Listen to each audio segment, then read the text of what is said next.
Hello everyone, welcome back on my YouTube channel. आज के session में हम लोग जो एक्ट डिस्कस करेंगे वो है एम्प्लॉयज़ कंपनसेशन एक्ट 1923। ठीक है, तो डिस्कशन करेंगे वर्कमैन कंपनसेशन एक्ट। ठीक है, now this act formerly known as workman compensation act 1923। ठीक है, so let's cover formerly workman compensation act. Introduction. Why this act constituted by the government in 1923? What are the reason behind that and what are its main silent features? ठीक है, क्यों इस act को बनाया गया, क्या इसके पीछे मेन ऑब्जेक्टिव थे, कौन कौन से इसके मेन फीचर्स हैं, कौन से साइलेंट फीचर्स हैं इस एक्ट के। सो let's cover. if we are talking about the employee compensation act, so it is a social security. ठीक है, this act is an attempt to establish social security and welfare for the employee with the purpose of protect to the workmen by ensuring payment of certain classes. ठीक है, तो ये act इसलिए बनाया गया कि भाई एक तरीके से सोशल सिक्योरिटी दी जाए वर्कर्स को, उनके वेलफेयर्स के रिगार्डिंग कुछ किया जाए। ठीक है, अगर किसी भी वर्कर के साथ कोई प्रॉब्लम हो रही है, कोई इंसिडेंट हो रहा है, in that case it is the responsibility of the employer to provide and compensate to them. उनको कुछ पेमेंट किया जाए और उनको कंपनसेट किया जाए। ठीक है, सो यहाँ पे इंट्रोडक्शन दिया हुआ है। Every employee needs a secured job and want to get compensation for the expenses he is incurred. अगर कोई भी एक्सपेंस इनकर्ड हो रहा है, in that case employer provide and compensate that amount. So this is a requirement that needs to be fulfilled by the company whether it is small और whether it is large. After all a company success depend on its employee. So that's why ये सोचा गया कि भी workers के welfare के लिए भी कुछ ना कुछ किया जाए, उनको एक कोई सोशल सिक्योरिटी भी दी जाए। ठीक है, क्योंकि workers are as a fix assets of the organization. उनको एसेट्स माना गया कि भी जो वर्कर्स हैं they are on the top priority. ठीक है, और they play very significant role for the achievement of organizational objectives और goals. So the protection of employee and their safety is a top priority of a company. So this article is all about how much compensation is given, किस तरीके से compensation दिया जाता है, under what condition, किन conditions में दिया जाता है और किसको दिया जाता है, and who is entitled to claim compensation a lot more. ठीक है, तो कौन कौन से ऐसे conditions हैं और कौन इसका हकदार होता है। ठीक है, so let's cover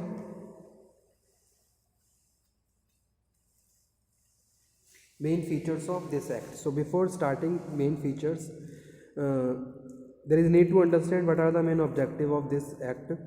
So in fact the growing complexity of the industry in the country with the increasing of use of machinery and consequent danger of the workman along with the comparative poverty of the workman, so there is a necessitates to the protection of workman also. ठीक है, तो जैसे अगर हम factory act की बात कर रहे हैं, so there are certain provision related to the safety and security of the workers.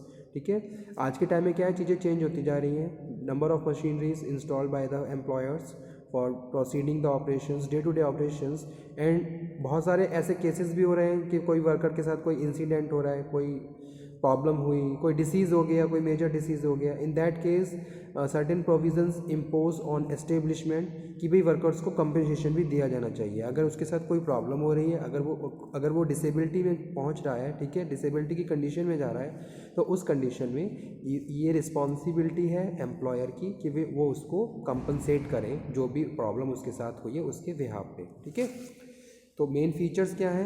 The employee compensation act 1923 is an act to provide payment in the form of compensation by the employer to the employees for any injuries. अगर worker के साथ कोई भी injuries हो रही है, चाहे वो मेजर है चाहे माइनर है, then they have suffered during an accident. Earlier this act was known as workman compensation act 1923 when the employer is not liable to pay compensation.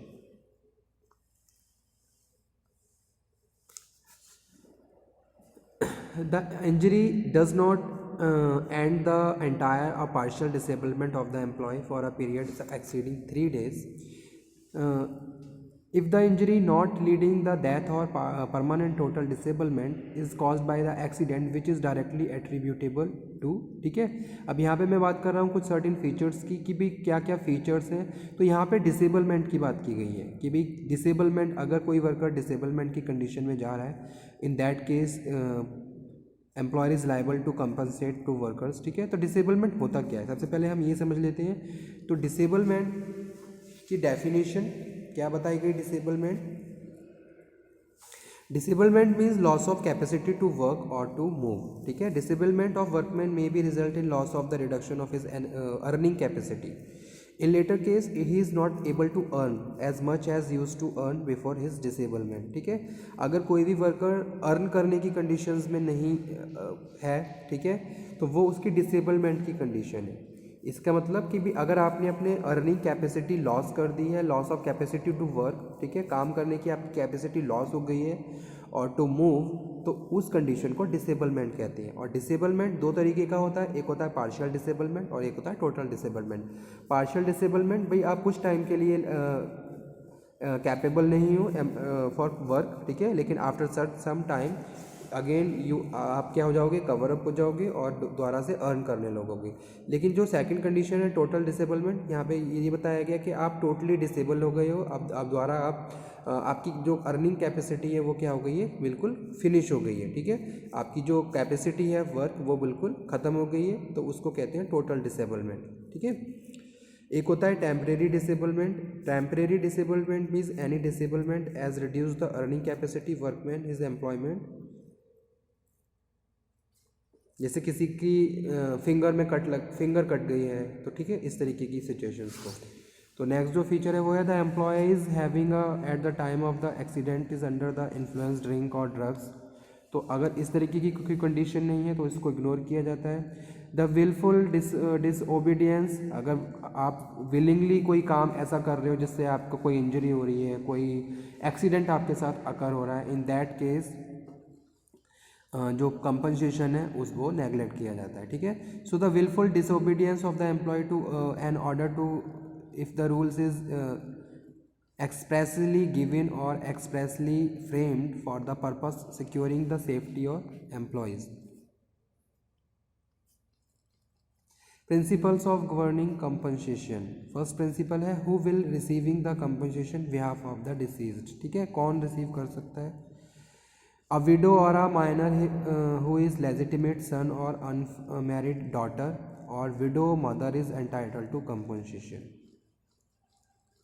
ठीक है, यहाँ पे मैं बात कर रहा हूँ किसी भी एक वर्कर की और उसके नॉमिनीज़। तो नॉमिनीज़ में कौन कौन हो सकते हैं, तो उसकी जो विडो, कोई भी विडो है, ठीक है, जो माइनर और लेजिटिमेट उसका कोई सन है या खुद का अडॉप्ट किया हुआ सन है, खुद का सन है, अनमैरिड डॉटर भी हो सकती है, विडो मदर भी, विधवा माँ भी हो सकती है, is entitled to compensation. If the family of the deceased is wholly dependent on the earning of the employee at the time of his death, or a son or daughter who has attained the age of 18 years। ठीक है, अगर किसी worker की death हो गई, in that case his son or daughter is eligible for this amount। Next जो principal है, a widower, a parent other than widow mother, a minor illegitimate son, unmarried illegitimate daughter, or a daughter legitimate or illegitimate adopted married and a minor or widow minor, a minor brother, unmarried sister, widow daughter-in-law, minor child, predeceased son, a minor child। तो ये सारे क्या हैं, eligible हैं। Employer liability in case of occupational disease, अगर कोई occupational disease किसी worker को हो रहा है तो उसमें एम्प्लॉयर की क्या क्या लाइबिलिटीज़ होती हैं।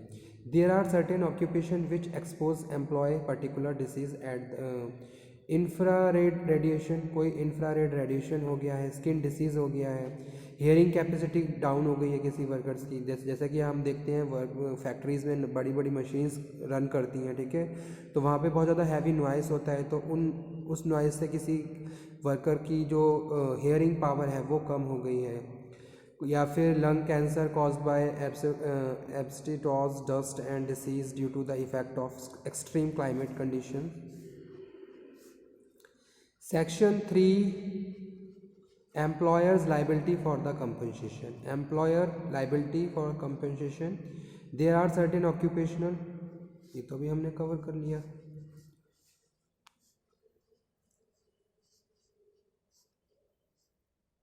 ठीक है।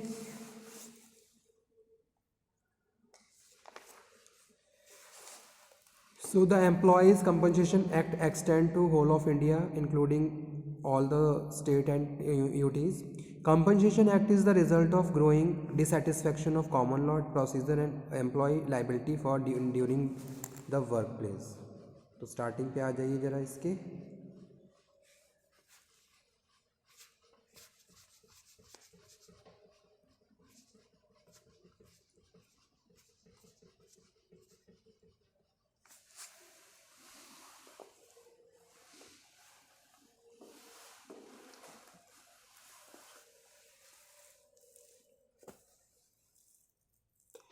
So under the act, employer include any person whether incorporated or not, agent of employer where services are temporarily lent. Okay, act specified 3 condition, 3 conditions लगी हुई हैं।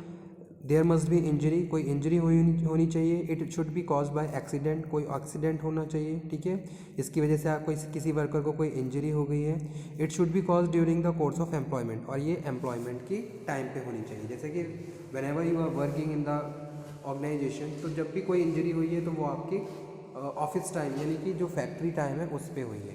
तो ये 3 कंडीशंस बताई गई हैं एम्प्लॉय कंपनसेशन एक्ट की।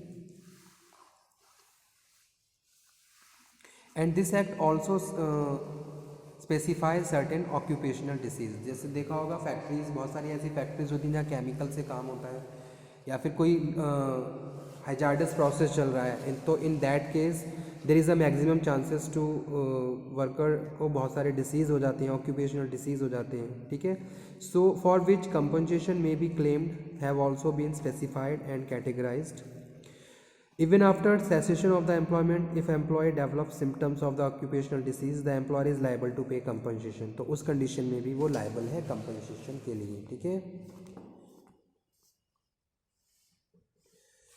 Okay, thank you. आज की स्लाइड हम यहीं पे फिनिश करते हैं। नेक्स्ट लेक्चर में इसी टॉपिक को कंटिन्यू करेंगे। Thank you very much.